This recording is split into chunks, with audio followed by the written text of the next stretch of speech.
Mary.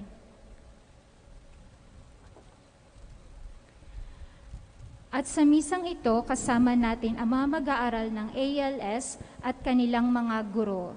Hilingin natin ang tulong ng Diyos para sa kanila. Ang mamumuno po sa ating banal na bagdiriwang ay si Reverend Father Benigno Beltran, SVD. Tumayo po ang lahat para sa pasimula ng ating misa.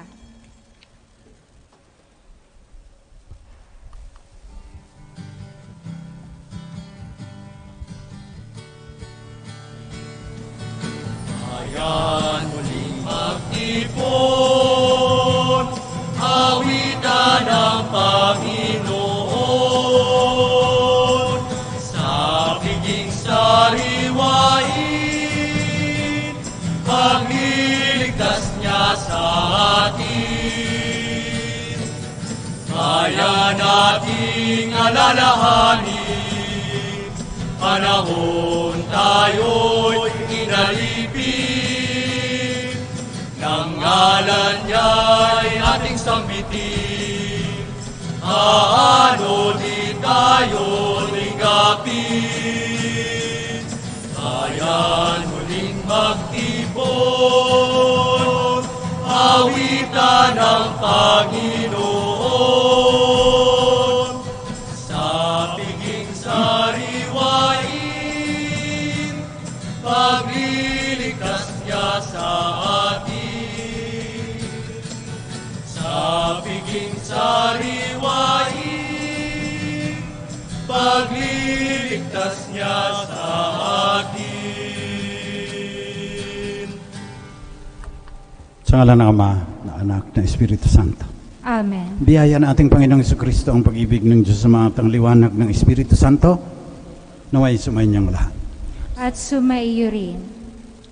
Ngayon po ang ika-26 na linggo sa karaniwang panahon ng simbahan na pagkaisahan ng SBD, ang Divine Word Missionaries, na espesyal na tatanging panalangin ang ipaabot sa puong may kapal para sa mga batang nag-aaral sa ALS, Alternative Learning System, para sa mga tumigil ng pag-aaral, mga out-of-school youth and out-of-school adult ng Department of Education.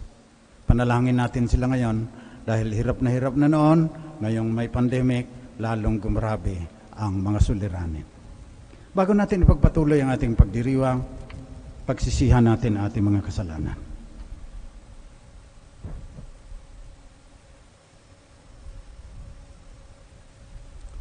Pinadala ka ng Ama dahil sa laki ng kanyang pagmamahal sa sanlibutan. Panginoon, kaawaan mo kami. Panginoon, kaawaan mo kami. Tinuhog ng sibat ang iyong puso upang mapatawad ang aming mga kasalanan. Kristo, kaawaan mo kami. Kristo, kaawaan mo kami. Ikaw ang daan, ang katotohanan at ang buhay. Panginoon, kaawaan mo kami. Panginoon, kaawaan mo kami. Kaawaan tayo ng mga kapangyarihang Diyos, patawarin ang ating mga kasalanan, patnubayan tayo sa buhay na walang hanggan. Amen. Luwalhati sa Diyos sa kahitaasan, kaloob sa lupa ay kapayapaan. Pinupuri ka, ipinagdarangal, sinasamba ka namin sa dakila mong kalwalhatian.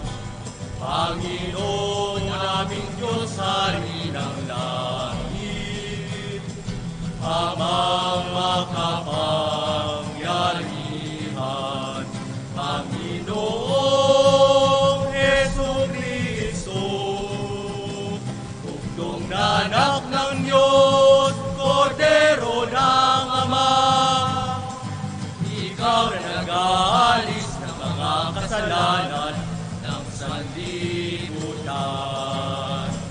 Tanggapin mo ang aming kahilingan, ikaw na naluluklok sa kanan ng Ama. Maawa ka sa amin, ikaw lamang ang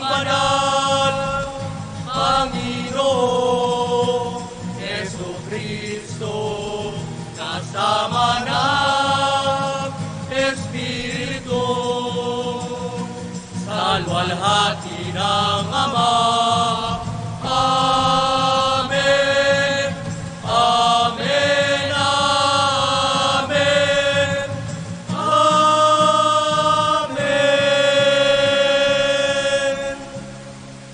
Manalangin tayo. Maraming magpangyarihan. Ang iyong pinakadakilang magagawa ay magpatawad at ang iyong laging pinakikita ay pagkahabag. Padaluin mo sa aming walang humpay ang kagandahang loob mong sa aming inilaan upang sa pagkakamit namin sa pangako mong bigay, kami gawin mong kasalo sa ipagkaloob mo sa kalangitan. Nihiling namin ito sa ngalan ni Jesucristo kasama ng Espiritu Santo magpasawalang hanggan. Amen.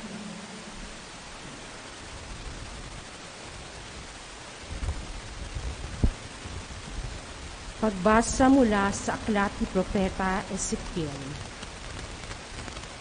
Ito ang sinasabi ng Panginoon. Marahil ay sasabihin ninyong hindi tama itong ginagawa ko. Makinig kayo mga Israelita. Matuwid ang aking tuntunin. Ang pamantayan ninyo ang baluktot. Kapag ang isang taong matuwid ay nagpakasama, mamamatay siya dahil sa kasamaang ginawa niya. At ang masamang magpakabuti at gumawa ng mga bagay na matuwid ay mabubuhay. Dahil sa pagtalikod sa nagawa niyang kasamaan noong una, mabubuhay siya, hindi mamamatay.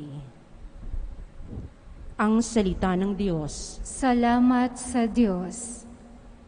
Poon iyong gunitain, wagas mong pag-ibig sa akin.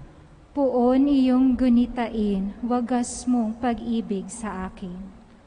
Ang kalooban mo'y ituro, O Diyos, ituro mo sana sa aba mong lingkod. Ayon sa matuwid, ako ay turuan. Ituro mo poon ang katotohanan, tagapagligtas ko na inaasahan. Poon iyong gunitain, wagas mong pag-ibig sa akin. Poon gunitain pag-ibig mong wagas, at ang kabutihang noon pa'y nahayag. Patawarin ako sa pagkakasala, sa kamalian ko nang ako'y bata pa. Pagkat pag-ibig mo'y hindi nagmamaliw, ako sana, poon, ay alalahanin. Poon iyong ginitain, wagas mong pag-ibig sa akin. Mabuti ang puon at makatarungan sa mga salari, guro at patnubay. Sa mababang loob, siya yaong gabay at nagtuturo ng kanyang kalooban. Poon iyong gunitain, wagas mong pag-ibig sa akin. Pagbasa mula sa sulat ni Apostol San Pablo sa mga taga-Filipos. Mga kapatid, nagbibigay ba sa inyo ng kasiglahan ang buhay na nakaugnay kay Kristo? Naaaliw ba kayo ng kanyang pag-ibig? May pagkakaisa ba kayo sa Espiritu Santo? Kayo ba'y may nadaramang hangarin na tumulong sa iba? Kung gayon, lubusin niyo ang aking kagalakan. Maghari sa inyo ang pagkakasundo. Mabuklod kayo ng iisang pag-ibig at maging isa kayo sa puso't diwa. Huwag kayong gagawa na anumang bagay dahil lamang sa hangad niyong matanyag. Bagkus, magpakababa kayo at huwag ipalagay na kayo'y mabuti kaysa iba. Ipagmalasakit ninyo ang kapakanan ng iba, hindi lamang ang inyong sarili. Magpakababa kayo tulad ni Kristo Jesus. Ang salita ng Diyos. Salamat sa Diyos. Magsitayo po bilang paggalang sa mabuting balita.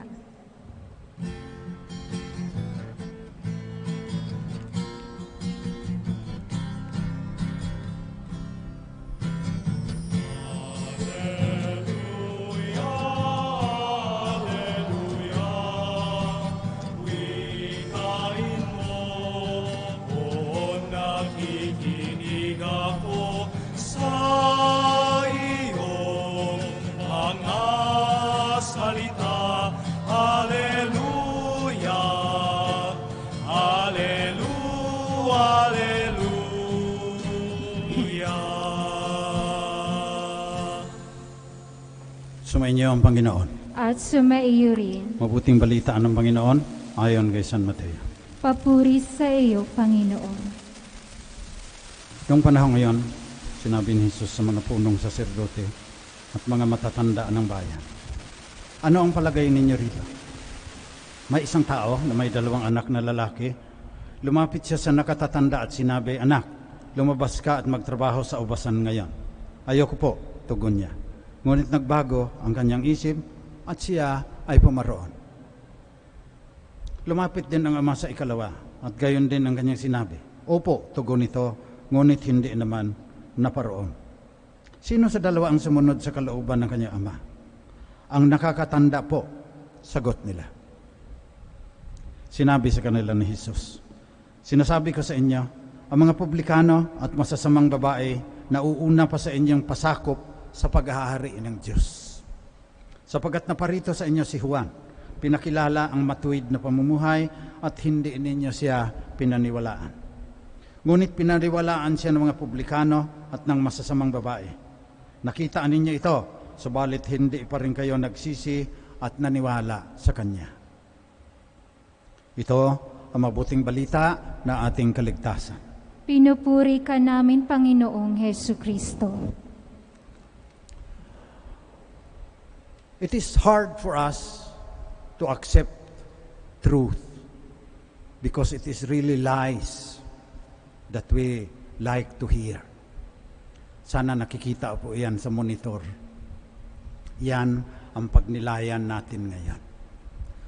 Nahihirapan tayo na harapin ang katotohanan sapagkat mas ninanais nating pakinggan ang mga kasinungalingan. Minsan hindi natin alam na kasinungalingan. Minsan alam natin, nagpupursige pa rin tayo. Alam nang may asawa yung tao, nagpabuntis pa rin, pumatol pa rin. Pagkatapos magpapa-counseling, ano raw ang kanyang gagawin, magpa-abortion ba? Naniwala sa kasinungalingan. Kahit alam niya. Yung iba rin, nagpapabola. Sasabihin, ang ganda mo. Kahit hindi naman siya gaanong kagandahan, pero hindi naman mahalaga yung skin deep lang beauty, pero nagpapabola. Mas gusto niya na makinggan na, naku, matamis sa tenga yung sasabihin, ang galing-galing mo. Kahit sa kaibuturan ng kanyang puso, alam niya na hindi ito totoo eh.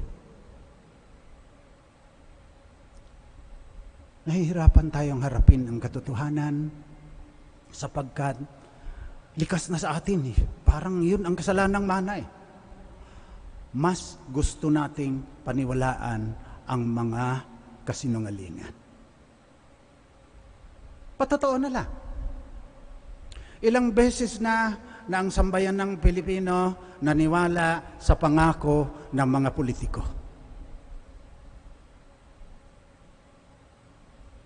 Paggagawan ko kayo ng tulay. Sir, wala namang ilog dito. Pati ilog ilalagay ko, ibubuto pa rin yan. Kaya ganito kalunos-lunos ang kalagayan ng ating bansa. Papawiin ko lahat ng kabulukan sa ating gobyerno. PhilHealth, 15 bilyong piso nawawala, kung saan-saan na lang pinagagawa, kung ano-ano. Mas naniniwala tayo sa kasinungalingan ng mga politiko kaysa katotohanan na yung ating integridad. Na huwag mong ibuto pag alam mo na magnanakaw yan, pamilya ng magnanakaw yan, dynasty ng mayayaman na yan sa pagnanakaw sa... Sinupalpalan ka lang ng 3,000 sa mukha mo. Naniwala ka na sa kasinungalingan. It is hard for us to accept the truth.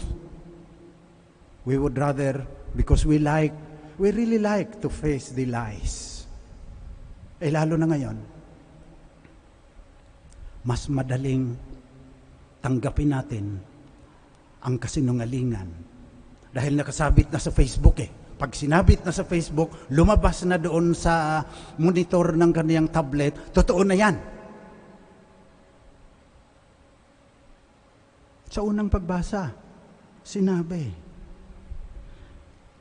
mamatay siya dahil sa kasamaang kanyang ginawa. pagbabayaran natin yung ating pagtanggap sa kasinungalingan. O iba ang magbabayad. Sa Ebanghelyo ngayon,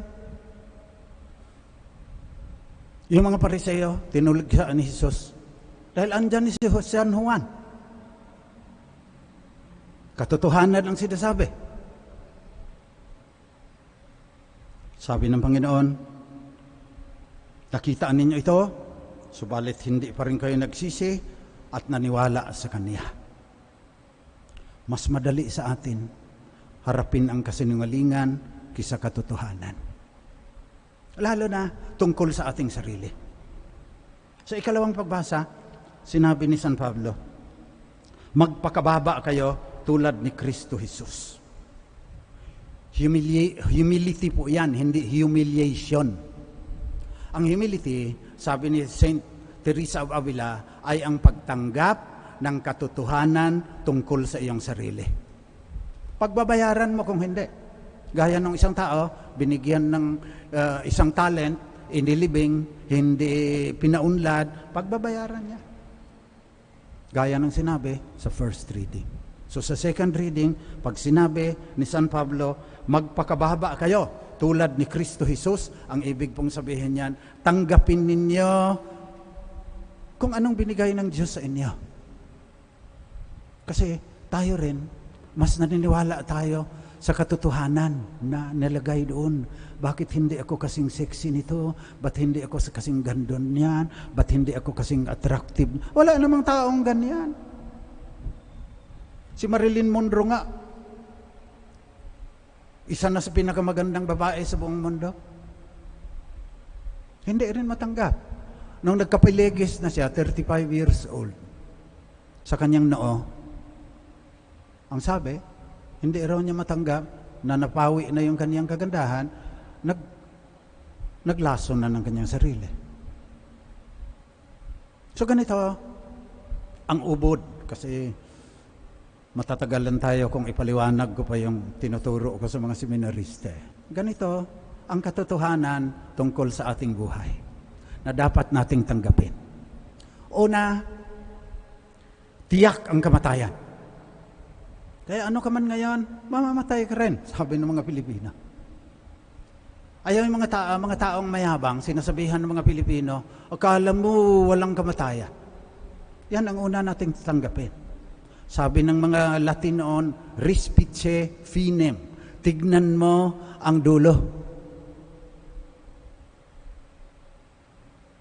Kaya, kung yan ang katotohanan, ganito ang itatanong natin. Kung ako, balang araw mamamatay, anong gagawin ko dito sa aking pagnanais na mabuhay magpakailanman? Sagutin mo yan. Huwag yung maghapon kang nanonood sa Netflix at naglalaro ng Mobile Legends at kung ano-ano pang pinagkakaabalahan mo dyan. Narito ka sa mundo, mamamatay ka. Ngayon, tignan mo rin ang iyong puso, ayaw mong mamatay. Kaya nga tayo nagpi-face mask eh. Huwag na nating tignan, kagaya noong mga sinasabi na naligo na kami sa dugo ng kordero. Hindi totoo yan. Kailangan mag-mask ka. Mamaya, paglapit ko sa inyo, ibabalik ko to. Kasi sabi, pag 12 meters, pwedeng walang mask. Okay? Sinusunod ko po yan. Lalo na ako matanda na madaling kapitan. Pero ang mas nakakatakot na katotohanan na hinaharap ko, ayaw kong magiging mamamatay tao na ako yung asymptomatic tapos i-infect ko yung iba. Huwag kayong maniwala sa mga nagsasabi na our faith will protect us from the virus. Magmask ka, mamamatay ka, papatayin mo yung iba. So andyan, ang unang katotohanan, death is certain.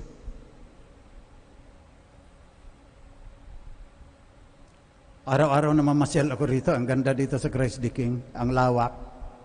Pero dinadaanan ko yung libingan. Mayroon kaming special permission na may cemetery kami rito eh. Lahat ng aking mga professors, ang aking mga pinupuntahan ko rin. Papasalamat ako sa kanila. Sa kanilang pagmamalasakit sa misyon ng SBD. Pinapaalalahanan ko rin ang aking sarili na hindi maglalaon, makahandusay na rin ako doon, tapos magiging abo, ano ang gagawin ko sa buhay ko ngayon? Harapin ninyo yung katotohanan yan. Huwag yung mga kasinungalingan sa mga commercials at saka kung ano pa na parang walang kamatayan. Ang pangalawa, di mamamatay tayo. Ang pangalawa, life is short. Akala mo lang matagal pa bago ka mamatay. Lalo na ngayon, ang dami nang namamatay, yung mga doktor pa, dahil hindi natin inaalagaan, walang mga PPE. Death is certain, life is short, at ang pangatlo, eternity is long. Eternity is long. Kung may isang bundok, bawat 1,000,000 taon, may maliit na ibon, tutuka doon ng maliit na piraso, lilipad na naman. Sa susunod na 1,000,000 taon, ganun din ang kanyang gagawin. Sa susunod na 1,000,000 taon, maliit na piraso naman tutukain niya. Pag natukaan na niya yung malaking bundok, nagsisimula pa lang ang kawalang hanggan. Harapin ninyo ang katotohanan yan. Sapagkat ang ating kaluluwa, walang mga bahagi, sabi ni St. Thomas Aquinas, it will not be destroyed.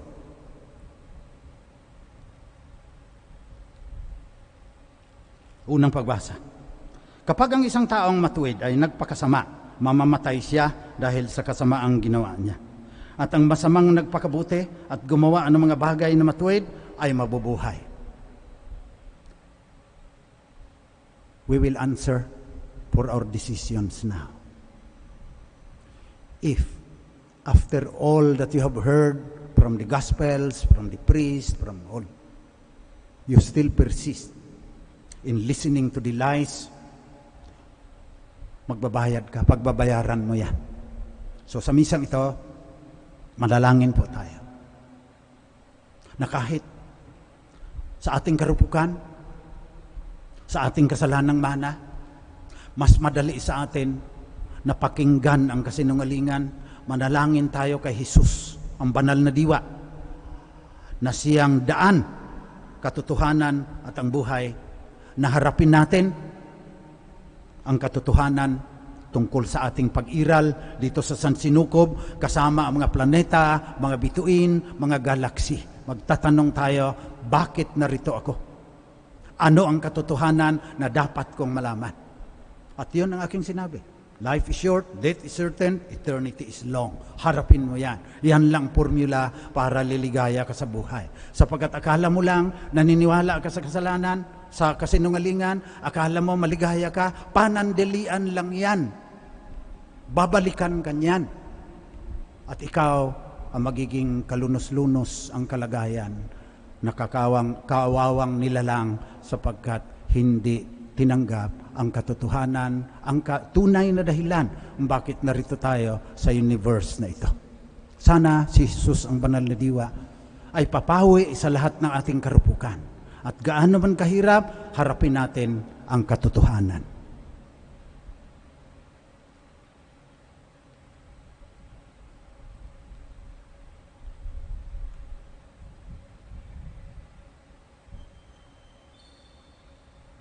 Magsitayo po tayong lahat. Pahayag natin ang katotohanan ng ating sinasampalatayanan.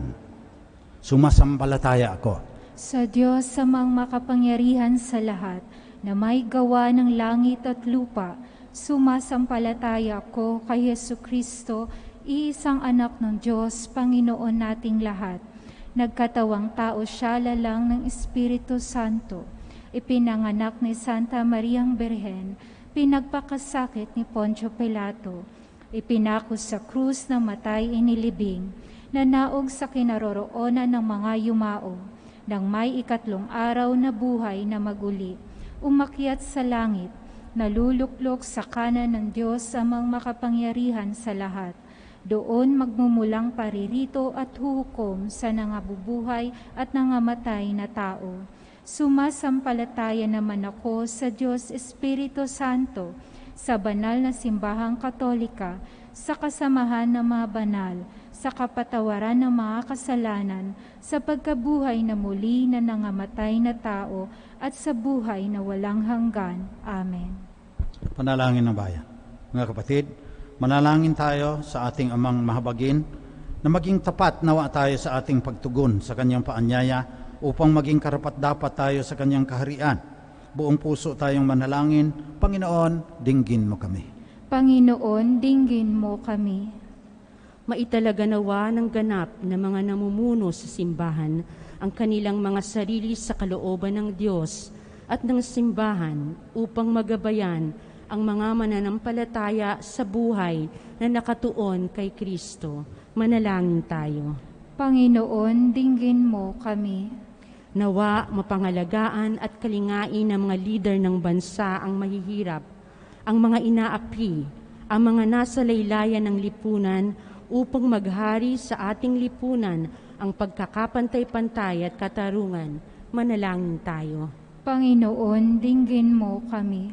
Patuloy nawang hingi ng lahat ng mga bansa, lalo na sa Pilipinas, ang tulong ng Diyos na pagaanin ang hirap na mga nagdurugusad dahil sa pandemya at ipagdasal ang mga frontliners, lalo na yaong mga health workers na mailayo sila sa anumang karamdaman at panganib. Manalangin tayo. Panginoon, dinggin mo kami. Madama nawa ng mga mandaragat ang proteksyon ni Kristo sa pagharap nila sa mga panganib sa karagatan at ang presensya na ito ni Jesus sa kanilang paglalakbay ang magbigay aliw sa kanilang mga pamilya sa panahon ng pagkakahiwalay, pangamba at kalungkutan. Manalangin tayo. Panginoon, dinggin mo kami. Nawa ang mga nakadarama at nag-iisip na tila malayo sila sa awa at pagmamahal ng Diyos ay mabatid sa pamamagitan ng kanilang mga kaanak at mga taong nagmamalasakit ang walang hanggang habag ng Diyos. Manalangin tayo. Panginoon, dinggin mo kami. Magsumikap nawa tayong lahat ng mga Kristiyano na mas maging masigasig at matatag na isabuhay at ipalaganap ang ating pananampalataya. Manalangin tayo. Panginoon, dinggin mo kami.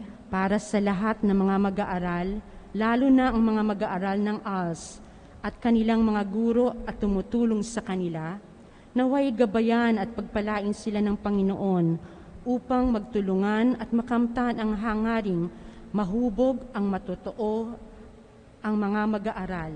Manalangin tayo. Panginoon, dinggin mo kami. Nawa ang lahat ng mga yumao, lalo na ang mga mandaragat, ay matanggap ang walang hanggang kapatawaran at kapayapaan sa kaharian ng Diyos. Manalangin tayo. Panginoon, dinggin mo kami.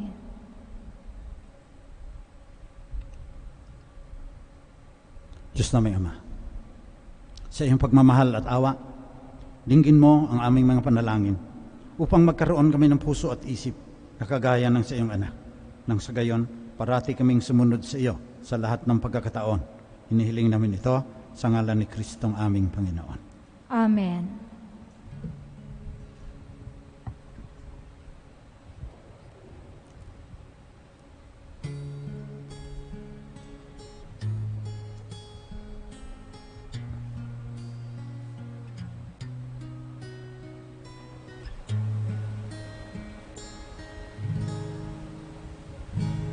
Tunay na tanggapin ang alay na ito, mga biyayang nagmula sa pagpapala mo.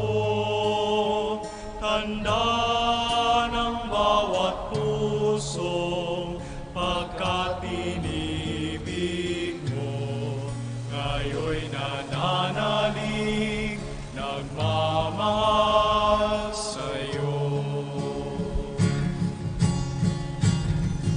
Tinapay na nagmula sa butil ng trigo, pagkat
Manalangin kayo mga kapatid, pa itong ating pag-aalay ay maging kalugod-lugod sa Diyos namang makapangyarihan.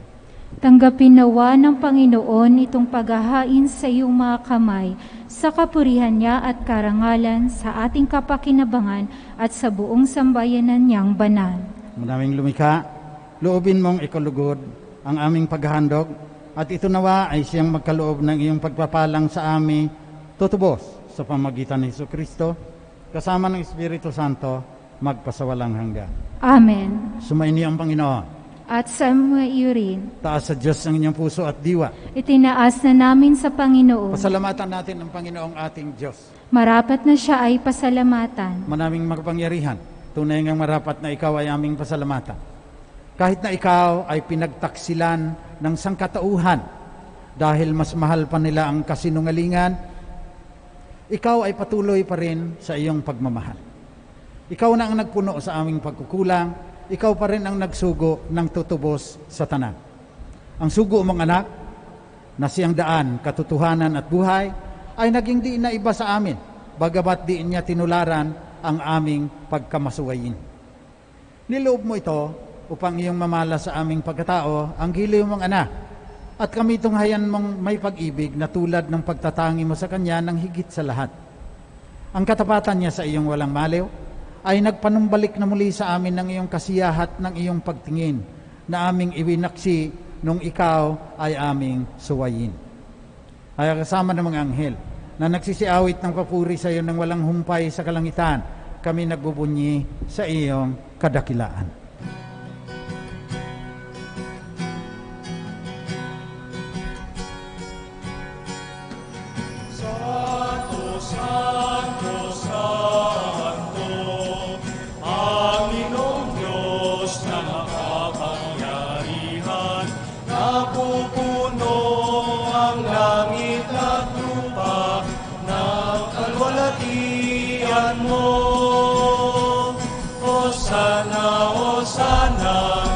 Kaitaasan, Hosana, Hosana, sa kaitaasan. Pinagpala ang nakaririto sa ngalan ng Panginoon. Hosana, Hosana, sa kaitaasan. Hosana, Hosana, sa kaitaasan.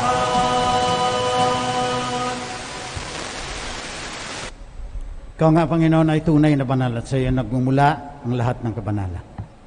Kaya sa pamagitan ng iyong Espiritu, gawin mong banal ang mga alay na ito upang para sa amin ay maging katawan at dugo ng aming Panginoong Jesucristo. Bago niya pinagtiisang kusang loob na maging handog, hinawakan niya ang tinapay, pasalamat siya sa iyo, Ama. Hinatiin niya yon, binigay sa kanyang mga alagad at sinabi, tanggapin ninyong lahat ito at kanin. Ito ang aking katawan na ihahandog ng dahil sa inyo.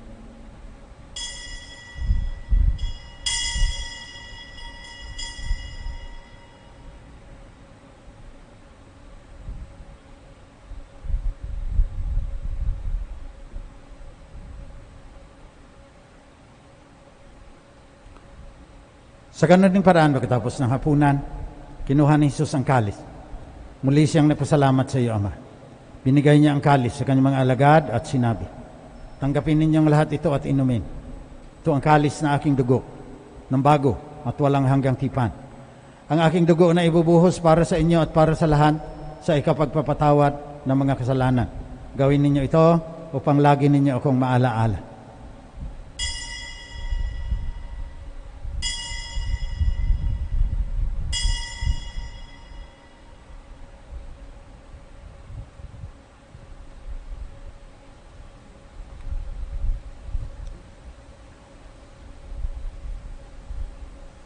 Pagbunyi natin ang misteryo ng ating pananampalataya.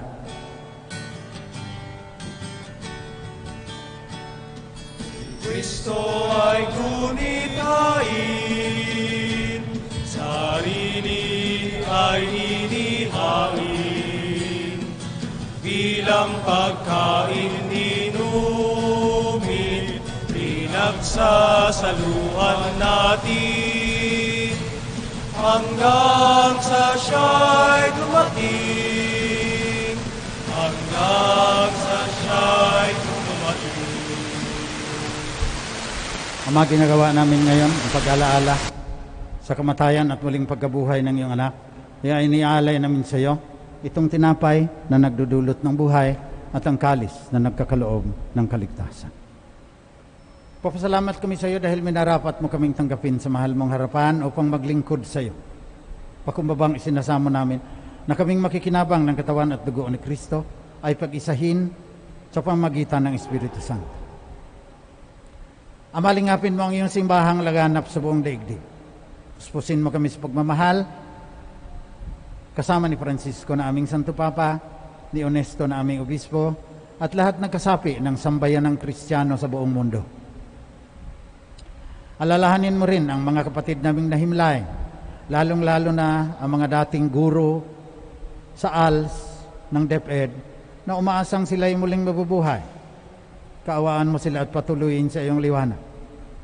Kaawaan mo at pagindapatin kaming lahat na makasalo sa iyong buhay na walang katapusan.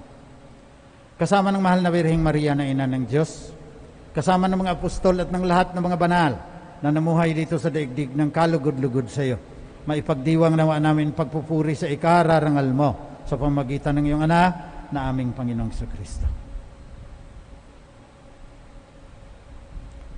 Sa pamamagitan ni Kristo, kasama niya at sa Kanya, ang lahat ng parangal at papuri ay sa iyo, Diyos amang makapangyarihan, kasama ng Espiritu Santo, magpasawalang hanggan.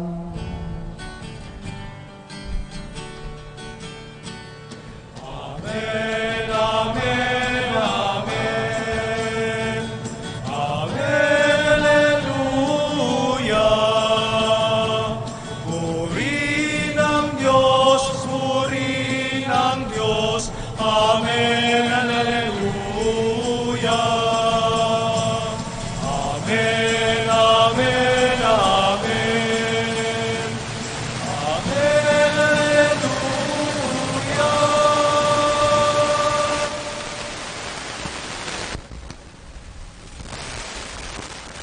Sa tagbilin ng mga nakagagaling na utos at turo ni Jesus na banal na diwa, pahayag natin na ang Diyos ay ating Ama. Ama namin, sumasalangit ka, sambahin ang ngalan mo, mapasa amin ang kaharian mo, sundin ang loob mo dito sa lupa para nang sa langit. Bigyan mo po kami ngayon ng aming kakanin sa araw-araw. Patawarin mo kami sa aming mga sala, gaya ng pagpapatawad namin sa nagkakasala sa amin. Huwag mo kaming ipahintulot sa tukso at iadya mo kami sa lahat ng masama. Nihiling namin, Panginoon, na iadya mo kami sa lahat ng masama. Pagkalooban mo kami ng kapayapaan na palagian, upang sa tulong ng iyong awa, lagi kaming maligtas sa kasalanan at malayo sa lahat ng kapahamakan. Samantalang aming pinanabikan ang muling pagbabalik ng tagapagligtas naming si Jesucristo. Sapagkat sa iyo ang kaharian at ang kapangyarihan at ang kapurihan magpakailanman. Panginoong Jesucristo, sinabi mo sa iyong mga alagad, kapayapaan ang iniiwan ko sa inyo, ang aking kapayapaan ang binibigay ko sa inyo. Tunghayan mo ang aming pananampalataya at huwag ng aming paniniwala sa kasinungalingan. Pagkalooban mo kami ng kapayapaan, pagkakaisa ayon sa iyong kalooban, kasama ng Espiritu Santo, magpasawalang hanggan. Amen. Kapayapaan ng Panginoon ay laging sumainyo. At sumaiyo rin. Magbigayan kayo ng tanda ni Kristo, ang banal na diwa, sa isa't isa.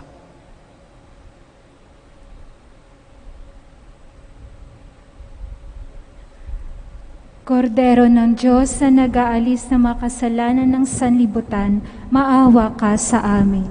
Kordero ng Diyos na nag-aalis ng mga kasalanan ng sanlibutan, maawa ka sa amin. Kordero ng Diyos na nag-aalis ng mga kasalanan ng sanlibutan, ipagkaloob mo sa amin ang kapayapaan. Ito, si Kristo. Ang katotohanan, ang daan at ang buhay. Pinapalayaan niya tayo sa lahat ng kasinungalingan na ating pinaniwalaan. Mapapalad ang mga inanyayahan sa kanyang piging. Panginoon, hindi ako karapat-dapat na magpatuloy sa iyo, ngunit sa isang salita mo lamang ay gagaling na ako. Naway ipagsanggalang tayo ng katawan at dugo ni Kristo hanggang sa buhay na walang hanggan. Amen.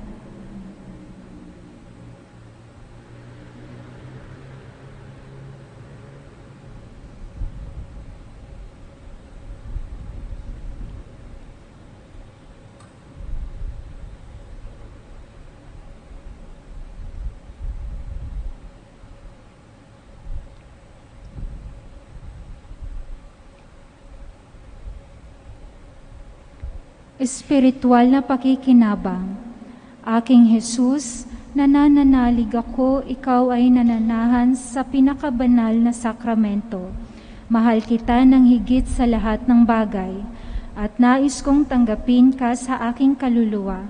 Subalit sa sandaling ito, ikaw ay hindi ko matatanggap sa banal na komunyon. Naway tanggapin kita ng espiritual sa aking pagnanais na ito, at pumasok ka sa aking puso. Niyayakap kita na parang naririto ka na sa akin, at pinagkakaisa ko ang aking sarili sa iyo. Huwag mong hayaang ako ay mawalay sa iyo. Amen.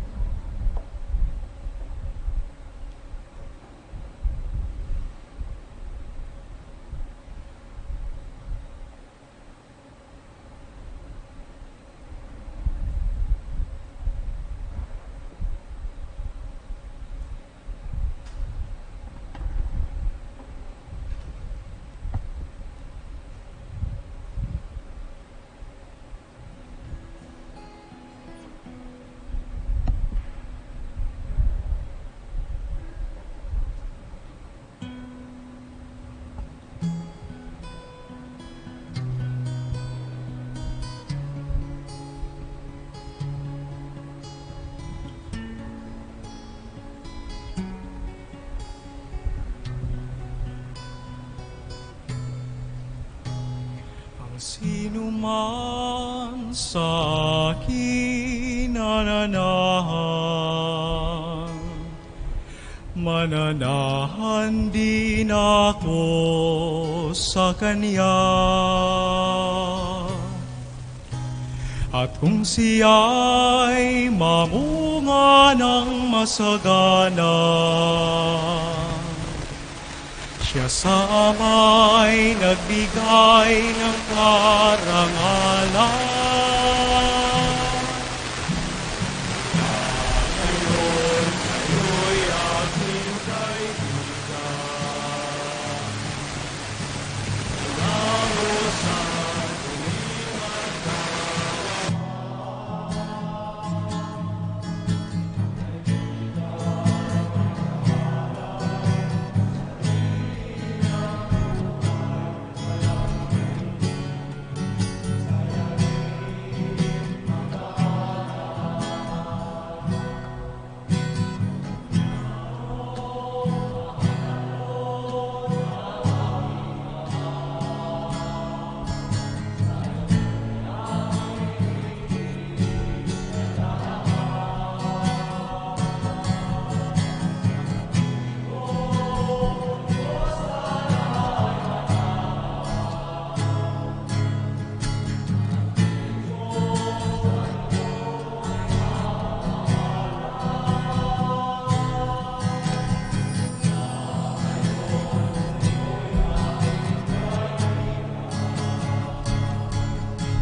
Manalangin tayo.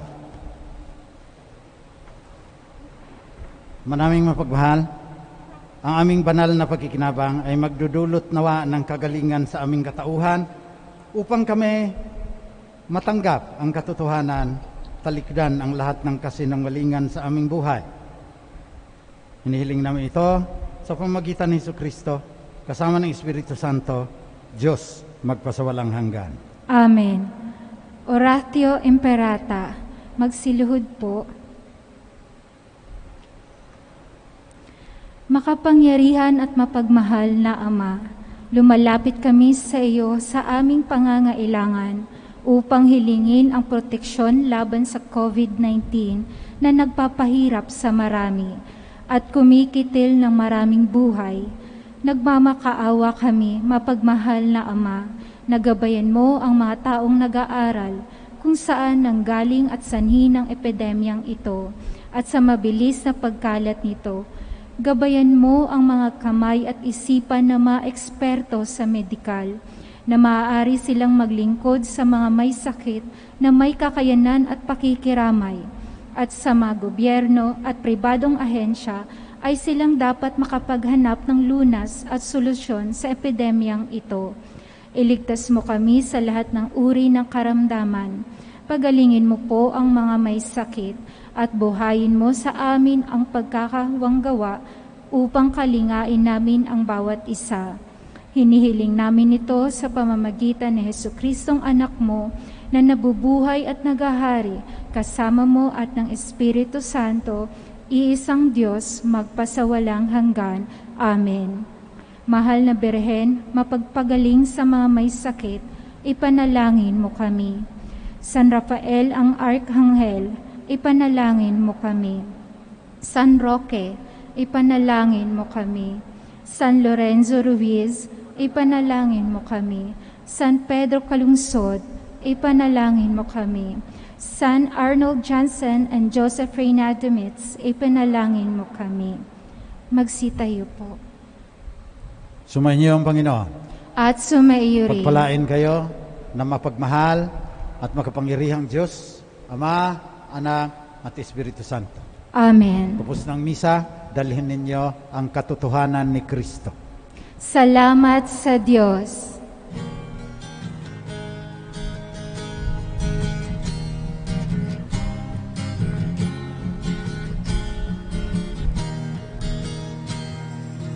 Puso ko'y nagpupuri sa Panginoon. Nagagalak ang aking espiritu sa aking tagapagligtas, sapagkat tiningap niya kababa ng kanyang alipin. Mapalad ang pangalan ko sa lahat ng mga bansa. Ang puso ko'y nagpupuri